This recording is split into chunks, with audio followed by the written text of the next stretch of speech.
There is a kind of resistance that shows up when it comes to money, and it makes it hard to take charge of your personal finances even when you want to.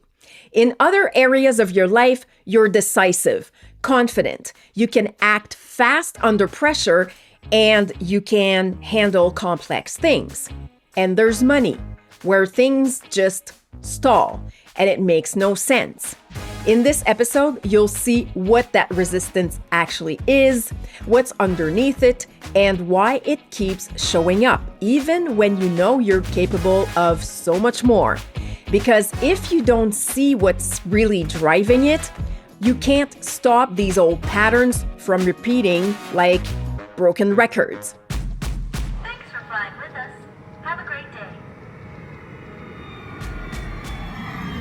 3, 2, 1. When it comes to money and ADHD, the resistance you feel, it's not just about change being uncomfortable, facing the unknown, or being scared of what's ahead.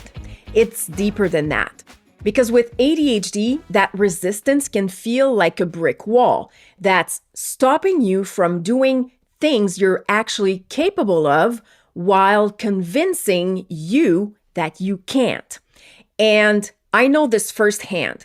Taking charge of my money is something I resisted for a long time, and it cost me. Hi, brilliant, and welcome. I'm Zarina Boily, ADHD and money coach, unapologetic Gen X ADHDer. And I'm thrilled you're here, especially if you tend to resist taking charge of your money. And if part of you believes it's about willpower, discipline, or competence, it's not. A big part of it is this. You were taught to deal with money using a neurotypical brain's manual, not one that actually fits how your brain works.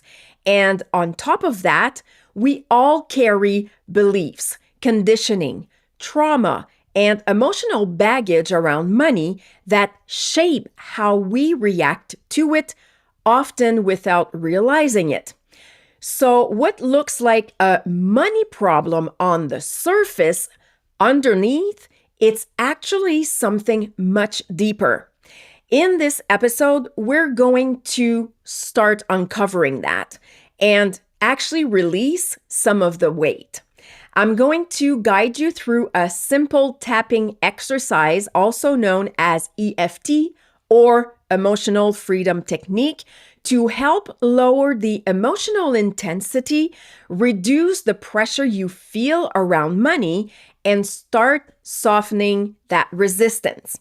It's something I often use in coaching and for myself. And the cool thing is that you can use it anytime, not only when you're dealing with intense emotions. ADHDers tend to think they're not good with money because of where they're at financially. But what's actually driving it is resistance, not the numbers. As long as it stays in your blind spot, you'll keep feeling behind and stuck. The moment you're aware of it and see what's driving that resistance, you actually stop fighting the wrong battle. Sometimes resistance is loud. Sometimes it's so subtle you don't even notice it, which is exactly why it's so easy to miss with ADHD. Other times, resistance looks like wanting someone else to take care of your money for you, getting out of debt, only to find yourself right back there not long after. It can feel like being so far behind financially that you start thinking, well, what's the point of even trying to improve things? Resistance can also show up as anxiety when you have to spend, especially on anything that feels non-essential. Different patterns. And if you know your money archetypes, you'll probably recognize yourself in one of them. Now, If you're wondering which patterns show up the most for you, that's exactly why I created the ADHD and money diagnostic. It helps you pinpoint where resistance shows up in your relationship with money so you can stop fighting the wrong battle and finally understand what's really going on. You can find a link in the episode's description. Identifying these patterns isn't about analyzing yourself to death. Don't worry, that's just not working for someone that has an ADHD brain. It's actually about getting curious. I like to think of it as a treasure hunt, looking for clues, connecting the dots, and starting to understand what's going on underneath. Because ADHD might amplify the challenges you face, but it's not the whole story. There's something deeper shaping how you react to money, beliefs, conditioning, emotional patterns you didn't consciously choose.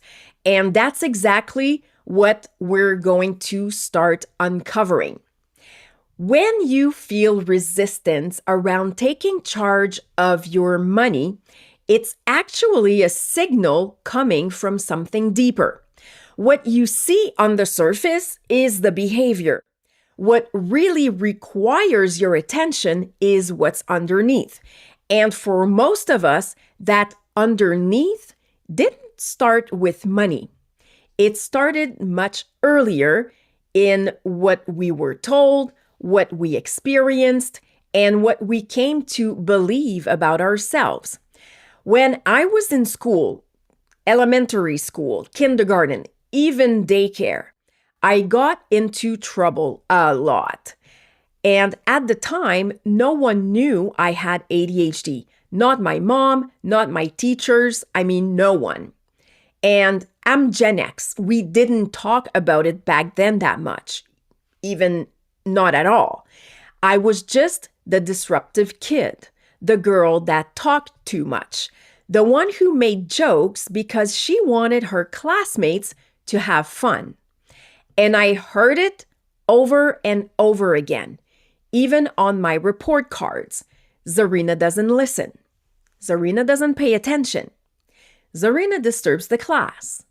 Zarina would do so much better if she worked harder, made more efforts. And those comments, I internalized them. I started believing them. Does that sound familiar? Is this something that you've experienced too? Let me know in the comments, what is the thing that you heard most that had an impact as you grew up and became an adult? When I think about that little girl now, I get a bit emotional because I wonder, when did she stop believing she was amazing? When did she stop believing she was enough? When did she start thinking something was wrong with her? When did she start thinking she was too much? And if you feel that way, I totally understand. And even now, I'm in my 50s and it still stirs up some emotions. And it just indicates to me how deep and profound that is. Of course, I'm not stuck in those emotions. It's just when I stop to think about, little Zarina when she was 8, 10, 11, how she felt. I just want to take her in my arms and just give her a big hug and say, you know what? There was never anything wrong with you. And you're fine. You're not broken. You're not flawed. You have a brain that operates differently, and that's actually one of your biggest strengths. Now, those words, those short sentences, those critiques, while they stick, they become part of who we think we are, even though who we are has nothing to do with them. So when it came to money later in life, those beliefs came with me. And for the longest time, I didn't even know I was carrying them. And for the longest time, I sincerely believed and was convinced that I would never be good at managing money. The resistance I had around it, it wasn't just about money. It was tied to those beliefs that were planted in childhood and kept growing over time. And here's the part that really changes how you see all of this. The way you act around money also comes from the beliefs that didn't start with you. They were inherited through what you saw, what you heard, what was normalized around money growing up, the way money was talked about, the stress around it, the fear of not having enough or losing what you had, the way spending was judged or controlled, the way wealthy people were perceived. And in some cases, it goes back even further with what your great-grandparents and those before them lived through. Subconscious conditioning that was passed down, shaping how you relate to money. So if you're resisting taking care of your personal finances, getting interested in money, or taking charge of it, just keep this in mind. What you're seeing might just be the tip of the iceberg. There's something that needs to be uncovered because when we want things to change, well, we need to be aware of what we're unaware of. Otherwise, well, things are just going to stay the way they are. And yes, change is uncomfortable. Yes, it's scary. It takes you out of your comfort zone, but that's the point. Growth doesn't happen in comfort. It happens when you try something new, when you do something hard, when you face something scary. And then you realize, oh my gosh, wow, I did it. I was able to handle it. That's how you build new skills. That's how you grow. That's how you access potential you didn't even know you had. And honestly, that's why working on your relationship with money, especially when you have ADHD, is one of the most powerful things you can do because money touches everything, which means it reveals a lot too. All the ADHD challenges, money collides with most of them, if not all of them. So when you take this on, one step at a time, of course, you're not just working on money. You're working on your brain, your patterns, your confidence, your self-esteem. Like so much happens and so many things start to shift. And it spills into everything else, your work, your home life, your relationships, your social life. There's this huge ripple effect that you might not see right away, but it really starts to support you in navigating a life with ADHD instead of feeling like you're constantly working against yourself and your brain. And if you're ready to start looking at this for yourself without overthinking it, the ADHD and money diagnostic is a great place to start to see where resistance is actually showing up for you, and the link is in the description.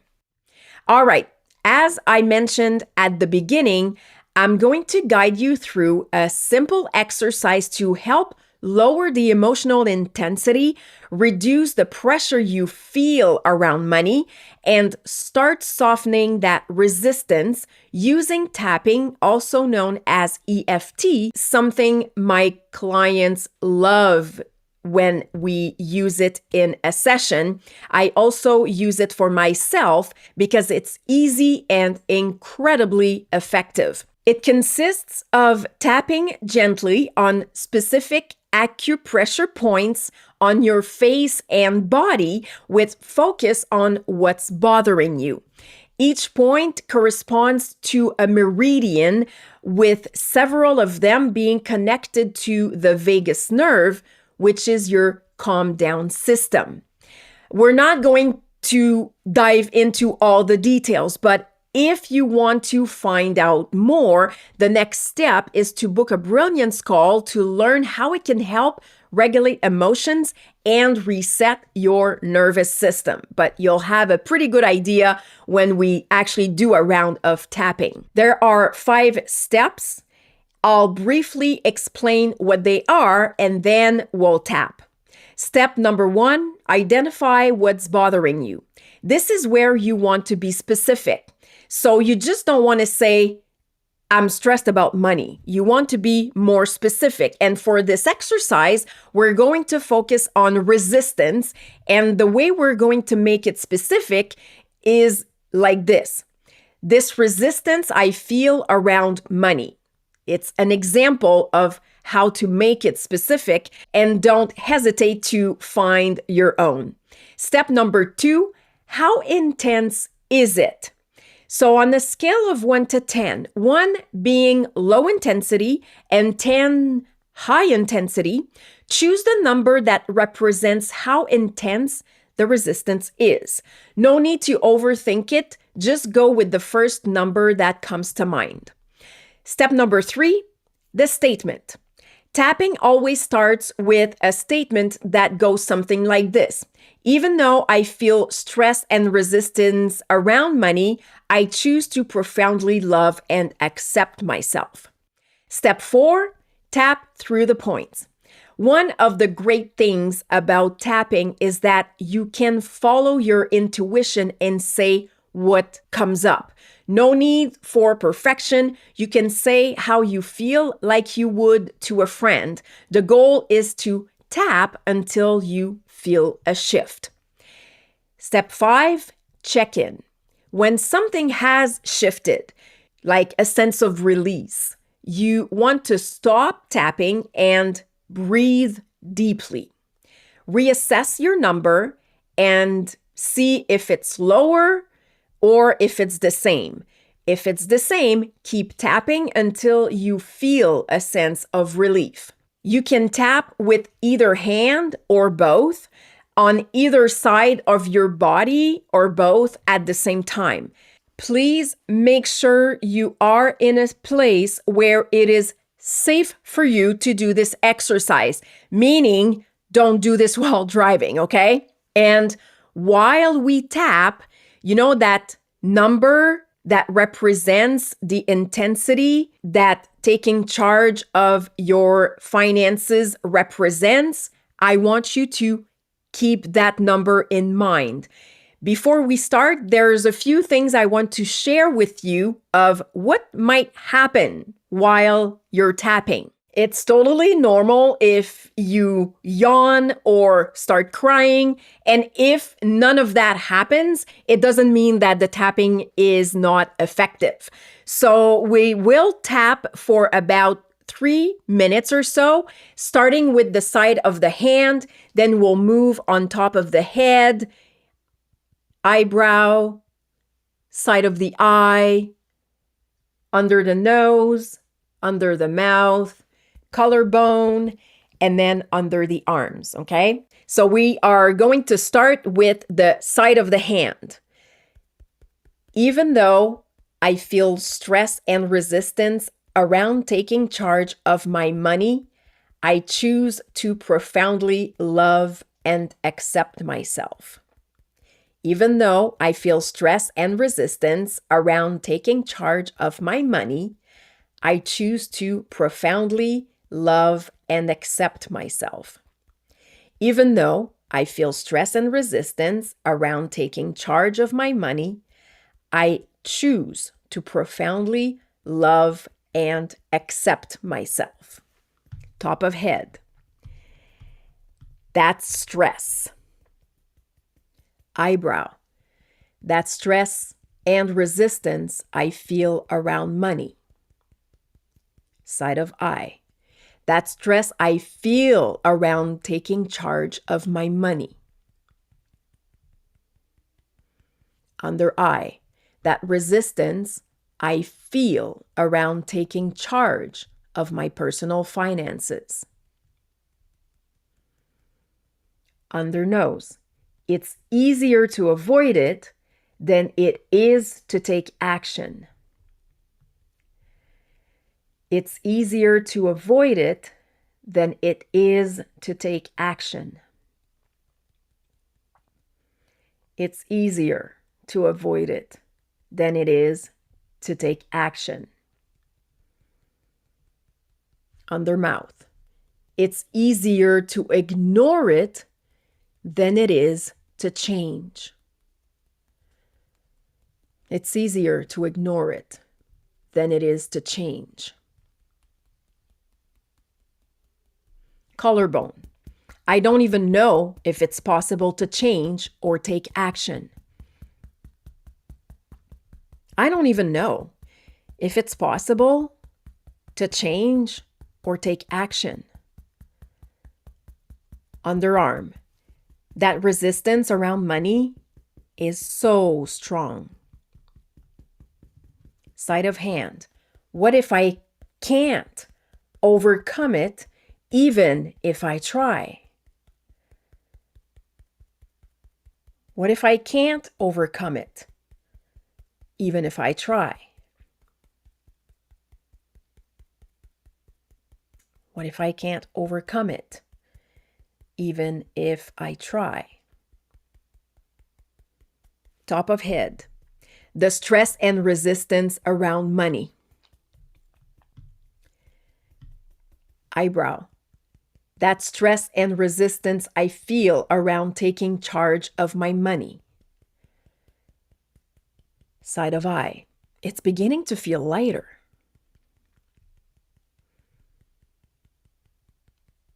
It's beginning to feel lighter. Under the eye. Taking charge of my money is starting to look like something I can do. Taking charge of my money is starting to look like something I can do. Under nose. Taking charge of my finances. Under mouth. Taking charge of my money. Collarbone. It's starting to look like something I can do. Is starting to look like something I can do. Under the arm. Resistance around money decreases. Resistance around money decreases. Side of hand. I can try to overcome it. Top of head.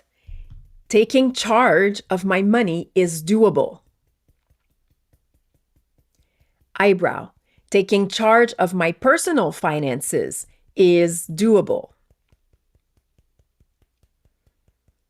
Side of eye. I know what it feels like to know how to take charge of your money. I know what it feels like to know how to take charge of your money. Under eye. It's safe for me to take charge of my money. It's safe for me to take charge of my money. Under nose. I know how someone who takes charge of their money feels like. I know how someone who takes charge of their money feels like. Under mouth. I know what it feels like when taking charge of your money is possible. Collarbone, it is safe for me to take charge of my money. Underarm, it is safe for me to take charge of my money. Side of hand, it is safe for me to take charge of my money.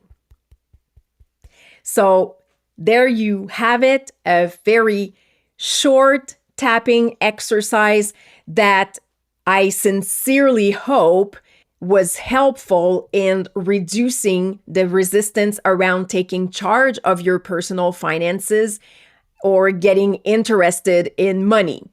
You can actually repeat this exercise anytime you'd like, and really don't hesitate to add your own sentences to tap on depending on what comes up for you. Feel free to share what your biggest takeaway is in the comments. I love reading what resonates for you. If you know an ADHDer who can benefit from this, please share it with them and make sure you follow or subscribe.